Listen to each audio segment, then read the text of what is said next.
سیاستدان اور طوائف میں کوئی فرق نہیں۔ طوائف جب آپ کے وہ تماش بین کے جیب میں پیسے جب تک ہوتے ہیں اس وقت تک وہ اس کو کہتی ہے کہ تمہارے جیسا حسین ہی کوئی نہیں، چاہے وہ للو باٹا ہو بالکل۔ جس دن پیسے ختم ہوتی ہیں وہ طوائف کہتی بھاگو یہاں سے، وہ نیچے طبلے سرنگی بجانے والوں کے ساتھ بیٹھا کرو، اوپر نہ چڑھ کے آؤ سیڑھی۔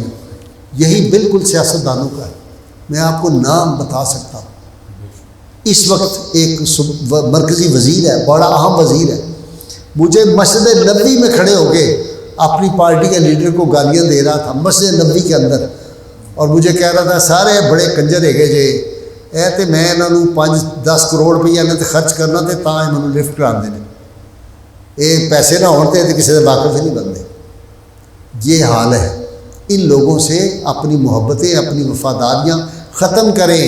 سوچیں، گھروں میں جا کے بیٹھیں کہ میرے دل کے اندر اس وقت اگر کوئی بات ہوئی ہے لیڈر کے خلاف تو میرے دل کے اندر محبت رسول اللہ کی ہے کہ میں نے لیڈر کی ہے؟ کفر کے کلمے بولے جا رہے ہیں اپنے لیڈر۔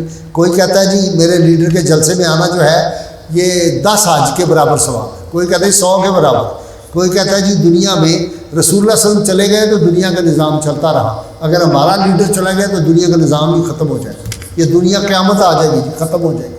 اس طرح کے کفریہ کلمات بغیر سوچے سمجھے بیان ہو رہے ہیں۔ آگے پبلک جو ہے ہماری سادہ، تو مجھے ایک صاحب نے کہا کہ یہ پبلک پھر کیوں مانتی ہے؟ میں نے کہا پبلک کا کیا، بیچارے یہی سرزمین ہے جہاں پہ جعلی جھوٹے آدمی کو نبی لوگوں نے ماننا شروع کر دیا، لاکھوں میں ہیں ان کی تعداد میں جو نبی مان لے۔ پتہ ہے کہ رسول اللہ صلی اللہ علیہ وسلم کے بعد کسی نے نبی نہیں آنا، قیامت تک سلسلہ بند ہے، ان کو نبی ماننا شروع ہو جاتے ہیں۔ لوگوں کا کیا ہے، یہ ہمارا فرض ہے کہ ہم لوگوں کو یہ باتیں سمجھائیں۔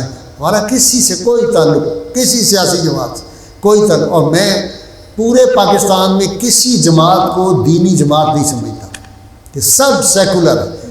کچھ وہ ہیں جو اپنے آپ کو کہتے ہیں کہ جی ہم تو غیر دینی ہیں، جو اپنے آپ کو دینی کہتے ہیں ان کے عمل بھی سارے بے دینوں والے ہیں۔